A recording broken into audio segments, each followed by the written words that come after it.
लाल सागर में हूती विद्रोही जहाजों को लगातार निशाना बना रहे हैं। अभी तक 2 दर्जन से भी ज्यादा जहाजों पर हूतियों ने ड्रोन, मिसाइल और स्पीड बोट से हमला किया है।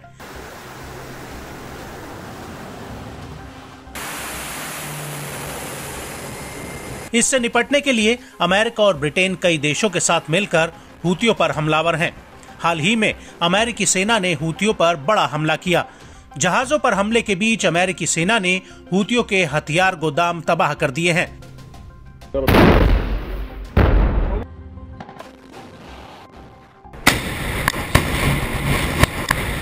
जब से इजराइल हमास युद्ध शुरू हुआ है, तब से लाल सागर में यमन के हूती विद्रोही जहाजों को चुन चुन कर निशाना बना रहे हैं।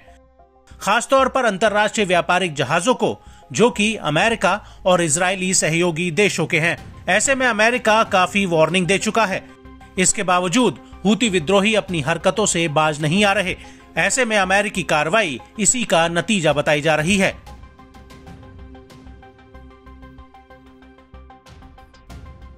इन सब के बीच हूती भी अपने आधुनिक हथियारों के दम पर जोरदार हमला बोल रहा है। ऐसे में दावा किया जाता है कि ईरान इन्हें खुला समर्थन भी दे रहा है। एक बार फिर हूती विद्रोहियों ने भीषण उत्पात मचाकर दुनिया भर में खलबली मचा दी है। शिपिंग रूट्स पर हमले कर सप्लाई चेन को प्रभावित करने वाले हूती अब समुद्र में बिछी फाइबर केबल्स को नष्ट करने पर तुले हैं।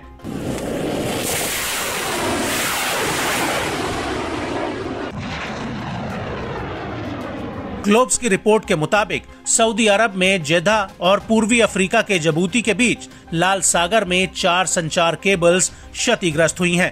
इनमें AAE1, सीकॉम, यूरोप इंडिया गेटवे और TGN कंपनियों के केबल शामिल हैं। इसका सबसे ज्यादा असर यूरोप और एशिया के बीच इंटरनेट संचार सेवा में पड़ रहा है, जिसका मुख्य नुकसान खाड़ी देशों और भारत में महसूस किया जा रहा है। हालांकि राहत की बात यह है कि संचार गतिविधियों को नुकसान तो पहुंचा, लेकिन उतना गंभीर नहीं। दरअसल एशिया, अफ्रीका और यूरोप को जोड़ने वाले अन्य केबल्स भी उसी इलाके से गुजरते हैं, जो फिलहाल प्रभावित नहीं हुए हैं। ऐसा दावा किया जा रहा है कि इतनी बड़ी संख्या में पानी के नीचे केबलों की मरम्मत में कम से कम 8 सप्ताह लग सकते हैं। इस दौरान हूती विद्रोहियों के हमले का जोखिम भी बरकरार रहने की उम्मीद है।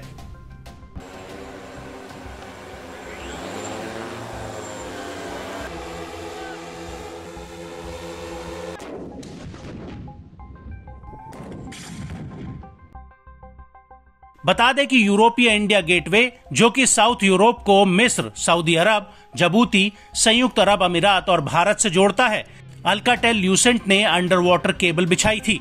यह यूके से भारत तक फैली पहली केबल थी। AAE1 केबल, जो पूर्वी एशिया को मिस्र के रास्ते यूरोप से जोड़ती है, चीन को उन देशों और पाकिस्तान और कतर सहित चीनी ईरानी धुरी से संबंधित देशों के माध्यम से पश्चिम को जोड़ती है।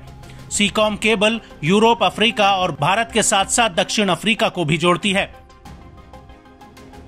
हालांकि पिछले साल middle east media research institute के एक पूर्व इजरायली खुफिया अधिकारी और एक राजनीतिक वैज्ञानिक द्वारा स्थापित एक थिंक टैंक ने कहा था कि कथित तौर पर हूतियों से जुड़े टेलीग्राम चैनलों ने लाल सागर में उप समुद्री केबलों को नष्ट करने की धमकियां दी थी, जिसके बाद मीडिया में इन खबरों के आने के बाद से हूती ने इन खबरों को निराधार बताया था। लेकिन अब समुद्र में बिछी हुई इंटरनेट केबल्स के क्षतिग्रस्त होने की खबर पूरी दुनिया के लिए एक बड़ी समस्या है।